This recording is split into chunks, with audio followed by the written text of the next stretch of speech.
It was the year 1907, a moment in time when a bold and extraordinary dream took shape. A dream that would stand as a testament to human ingenuity, ambition, and craftsmanship. The White Star Line, a prominent British shipping company, envisioned a ship unlike any before it, the largest, most luxurious, and most technologically advanced vessel ever created. This was no ordinary endeavor. It was a challenge to nature itself. A ship that would not just sail the seas, but conquer them. A ship proudly declared to be unsinkable. On March 31st, 1909, construction began in Belfast, Ireland. Thousands of skilled workers toiled relentlessly day and night. The sound of hammering, welding, and machinery echoed across the shipyard, fueled by hope and human ambition. More than 2 years of tireless work passed, until finally, a towering masterpiece emerged. A marvel of engineering and design. Its name, RMS Titanic, a name soon to be etched into the chronicles of history forever. Then came April 10th, 1912. Crowds gathered at the Southampton docks. Men, women, and children waving and cheering as the majestic Titanic prepared to sail. There was joy, awe, and pride in the air, like watching a royal palace float out to sea. This is the incident of 10th April, 1912. RMS Titanic, the world's largest and most luxurious ship of its time. It set out on its first voyage. It was traveling from Southampton, England, to New York. All kinds of people were aboard. Renowned industrialists and actors, as well as immigrants who were on their way to America in search of a better life. It was being commanded by the 62-year-old senior captain, Edward John Smith. There was a lot of excitement about this ship, among passengers, the public, and the media. It was not only the world's largest ship, around 269 meters in length and more than 53 meters high. The luxury on this ship was awe-inspiring. In those times, it cost $7.5 million to build the ship, which, if you take inflation into account, is equal to $400 million today. The facilities and decorations inside the ship could even leave a 5-star hotel behind. Stained glass mirrors, ornate wood paneling, 2 grand staircases, heated swimming pool, a Turkish bath, an electric bath, a gym, a squash court, 4 restaurants, 2 barbershops, and even a library. Moreover, the kind of safety features that were used to build the Titanic, this ship was believed to be unsinkable. It was a ship that could never sink. It was that safe. White Star Line was the name of the company that built this ship. The vice president of this company was so confident regarding that, he came out in front of the public and said that this ship is unsinkable. But 2 days later, after setting out on its first voyage, on 12th April 1912, Titanic began to get its first ice warnings. The Atlantic Ocean that Titanic was crossing in order to get to America was replete with ice. There were mountains of ice, icebergs, that were a danger to this ship. These warnings are not an unusual thing. The ships that sail the oceans often communicate through radio and signal the nearby ships about ice being present in their vicinity and seek caution in their path. After getting these warnings, Titanic changed its course twice to avoid danger. But it did not reduce its speed. It continued its journey towards its destination at a speed of 21.5 knots, which is equal to 40 kilometers per hour. 2 days later, on 14th April 1912, there were 7 more ice warnings, but Captain Smith and his crew ignored these warnings. They did not slow the speed of Titanic. Slowly, the day draws to a notable thing about the night of 14th April was that the moon was not visible. Without the moon, there was no moonlight, and the visibility was low that night. There was a crow's nest on the ship, a small platform at a height which could be called a lookout point. Someone is made to sit atop it so that they can keep watch on the track of the ship, to look out for traffic or obstructions. The person sitting here has to face very low temperatures. The cold winds were blowing at a very fast pace. Moreover, it was nighttime. The cold winds make the eyes tear up, which makes it difficult to see. At 11:39 p.m., a man named Frederick Fleet was atop the crow's nest. Suddenly, he saw before himself a huge iceberg. He rang the bell thrice quickly so that the people below could be alerted, then picked up the phone and called the officers on the bridge. He screams that there was an iceberg in front of them and that the ship should be steered immediately. First Officer William heard this message and signaled the engine room that the ship should be steered in the left direction. But unfortunately, it was too late. Just 1 minute later, at 11:40 p.m., the ship crashed into the iceberg. The Titanic was a new breed of luxury life. Titanic left port of Southampton, England. Among the passengers were many of the wealthy and influential. The band plays, the gay tunes, and American ragtime dancers. The time was 11:40. The iceberg grazed the right side of the ship, and all of a sudden, she lifted up quickly. This iceberg was not a small one. It was 200 by 400 feet in length, as big as a football field, and was so high that it was matching the crow's nest in height. Scientists estimate that the iceberg weighed as much as 1.5 million tons. The Titanic's front right side collided with the iceberg, specifically near the bow. Now, what is the bow? You can see in this picture that the part right at the front is the bow. The part above the bow is called the stern, and the protruded part below is called the keel. For around 10 seconds, the ship grazed against the iceberg, and a huge dent was formed. Due to this, small holes formed in the main body of the ship. You might wonder, how is that possible? How can a piece of ice tear through metal? If you use the ice in your fridge, then yes, it won't cut through metal. But keep in mind the weight of a mountain of ice.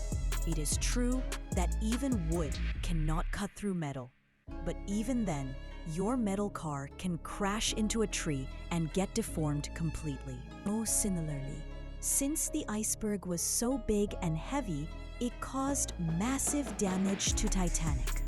Few seconds after collision, the ship's captain, Smith, and architect Thomas Andrews arrived at the site to see how much damage had the ship incurred due to the impact. When they saw, they realized that the ship would sink. They were completely shocked upon seeing this. They thought that this ship was unsinkable. At the beginning of the video, Bide mentioned that this ship was considered unsinkable owing to impressive safety features.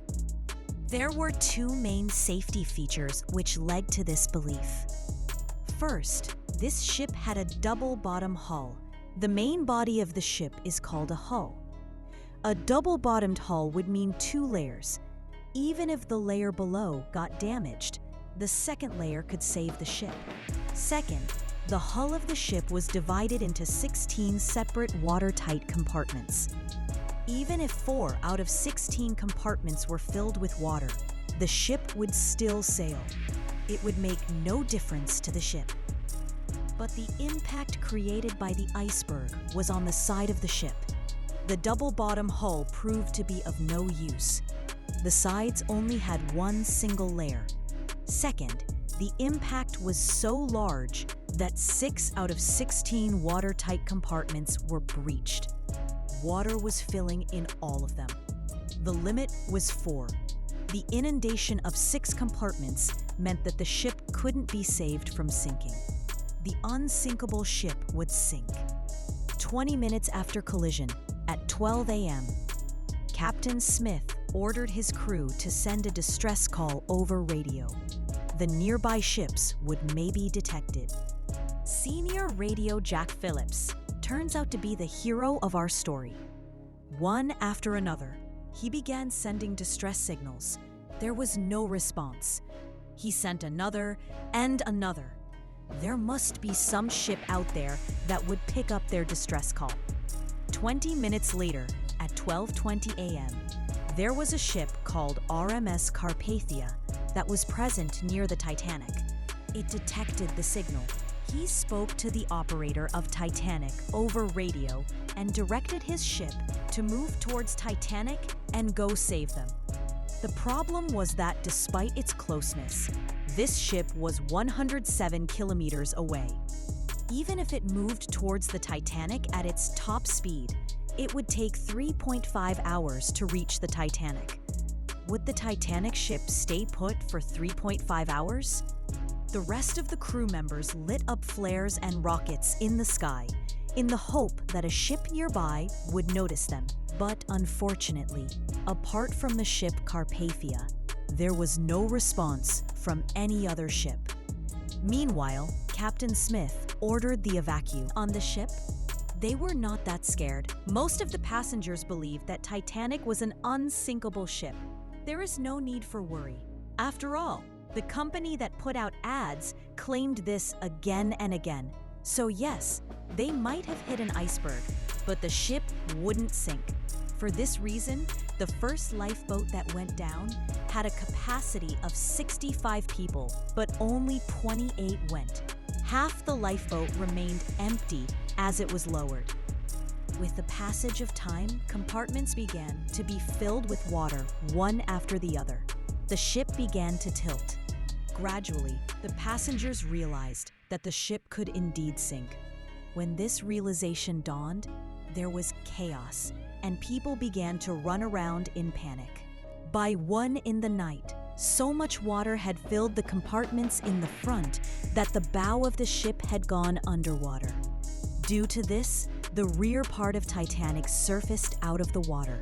The propellers at the back surfaced out of the water. When the ship tilted to this degree, pandemonium reigned. People began to fight with one another for a seat in the lifeboat. The problem was, there was a scarcity of lifeboats on the ship. There were only 20 lifeboats, which could accommodate only 1,200 people approximately. But there were around 2,200 aboard the ship. At 2:05 a.m., the last lifeboat was lowered from the Titanic. But 1,500 people were still on board. In this chaos, some people tried snatching their place in the lifeboats. But some people had accepted their fate and stayed back in the ship. The end was chaotic. Everybody was crying, praying, trying to get into the few lifeboats that were left. Oh, it was pretty sad at the end.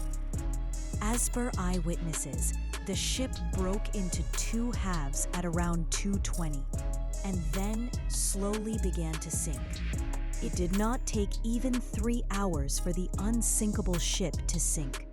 Of 1,500 people aboard the ship either drowned with the ship or the ones that knew how to swim were killed by hypothermia.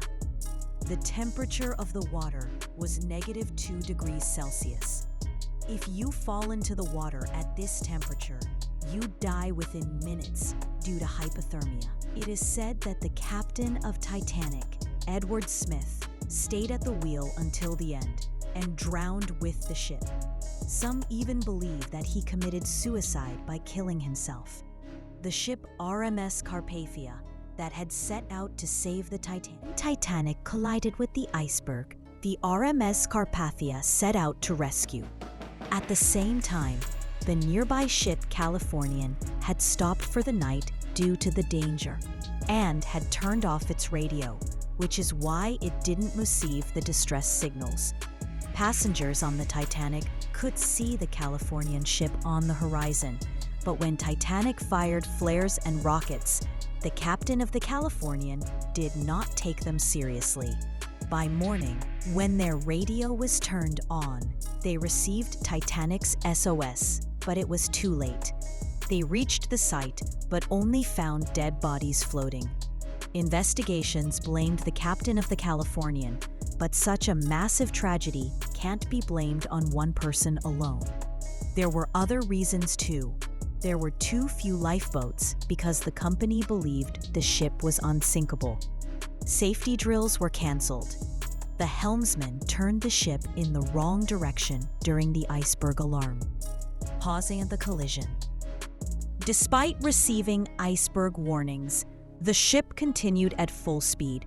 Possibly, company pressure was the reason speed wasn't reduced to complete the maiden voyage in 6 days and set a record.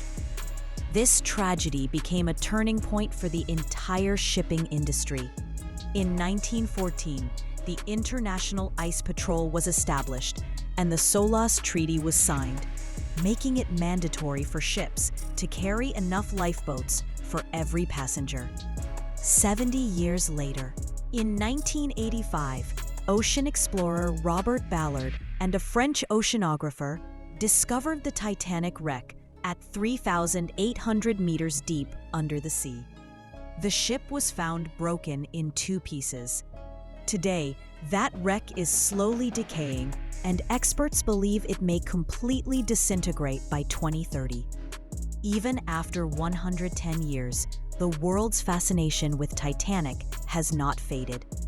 Thanks for watching.